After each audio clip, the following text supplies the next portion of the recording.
Hey everyone here, this is Dion von Moltke. I'm going to take you on board a few laps in what's a practice session with Flying Lizard Motorsports at the American Le Mans Series race last weekend at Laguna Seca. What I want to talk to you about is give you a little insight into what us drivers are thinking during a test session, what we're trying to achieve and what we're really going for. So you'll see me here at one of the first sessions leaving pit lane. Tires are already up to temperature, so I can kind of really accelerate out of pit lane and kind of get on track to get right to testing as there's not much time. You'll see there's a lot of traffic here as I leave pit lane, and I don't want to really get in anyone else's way, so I try to leave a little room, let the guys that are already on a hot lap get their laps, as it's kind of a gentleman's agreement on track that if this lap doesn't really matter, don't impede them. So you see me check out of the little throttle here, let the Falcon car by here in 4, and now there's traffic's on the way. I've got a clear lap now, and I can already start attacking and start figuring out what the car is doing on my out lap. So now I'm trying to get into a little bit of rhythm. I'm turning through turn 6 here, getting a little bit of feel for where the understeer is, where the oversteer is, and kind of thinking to myself, okay, what is the car doing? What can I tell the engineers what it's doing to help improve it? And actually, in a test session, you'll see we almost sometimes overdrive the car a little bit. We have to really find at the limit what's holding us back from going faster than what we are right now. So you'll actually see me go here on my second run, really going to attack the brake zone into 11, try to get a good run out, but you'll see I actually brake too late, too much entry speed and missed the apex, run a little wide there, so now I know I can't brake that late.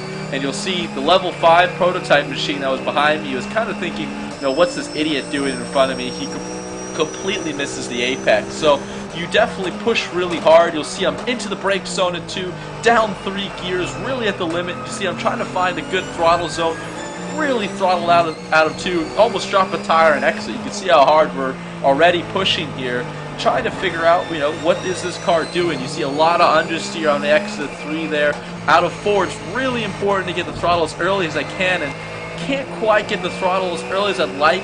So far, I'm thinking to myself, okay, so the understeer on middle to exit is not very good right now in our car, and how can I improve it? Is it the rear end pushing the front end, or where is the front end grip going? Do I want more front end support or spring package as we call it? So as a driver, you're trying to not only realize what the car is doing, but also try to diagnose it. See going into the corkscrew here, nice good brake zone, nice early turn, and really trying to throttle it out up to the exit in 3rd gear. Now you're going to think, is it possibly 4th gear? No, I'm going to leave it in 3rd gear, bounce off the rev limiter, try to get the throttle as early as I can. The road really falls away on exit there. So understeer is a big problem through 9 and 10 there, using all the road. Now I'm trying to try not to outbrake myself. Is this going to be a little bit better?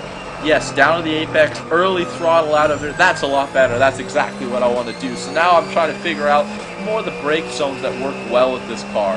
Running up the front straightaway, up to 5th gear, really kind of bends around here. The car is on this limit. Try to get a deep brake zone.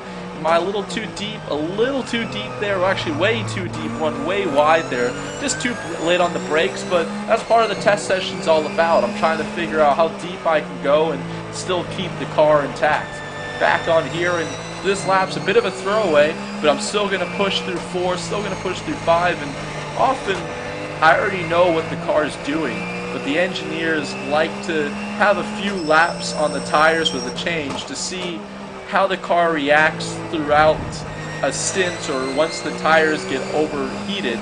So we very rarely will just do 1 or 2 laps in a test session, really trying to get more laps to see which way the car goes. See a lot of understeer there on 6, a really bad exit. I can't get the throttle as early as I'd like, and now I'm screwed all the way up the back straightaway. So that's 2 laps now there that I haven't been able to really get all the 11 corners down together.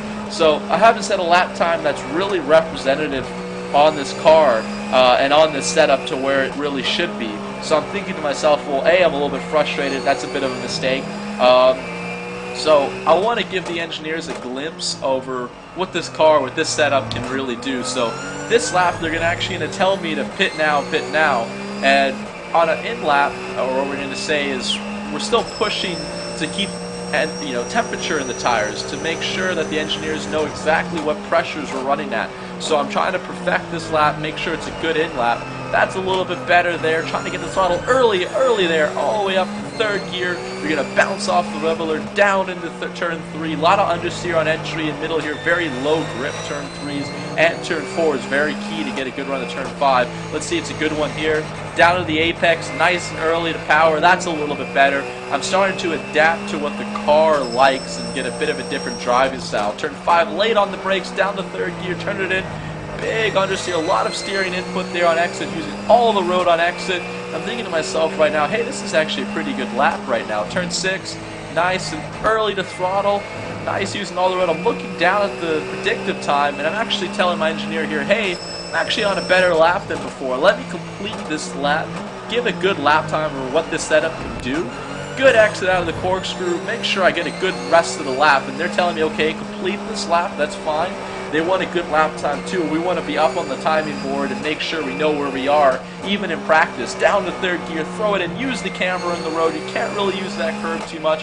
Up to fourth gear, make sure you don't outbrake yourself, but you want to be really good exit here in 11. Good exit out of here.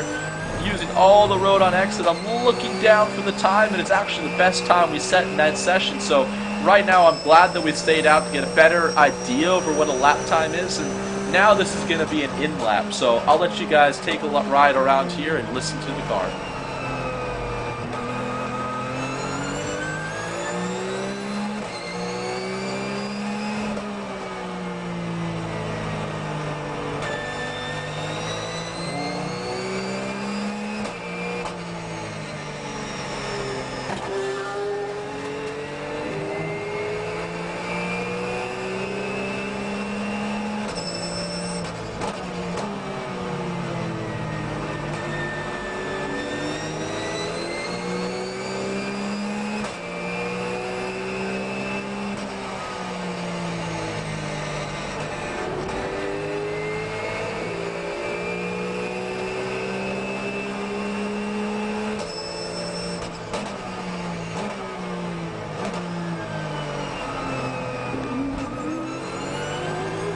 So at this point in the lap, I'm on the radio with the engineers telling them exactly what I want and changes with the car to make me go faster. They need to get this feedback as early as possible so they can quickly make decisions over what to change on the car so we can get right back out to the testing and maximize the time on track. We got some really good engineers at Flying Lizard Motorsport, and that really makes the job of a driver a lot easier. It's absolutely great working with them.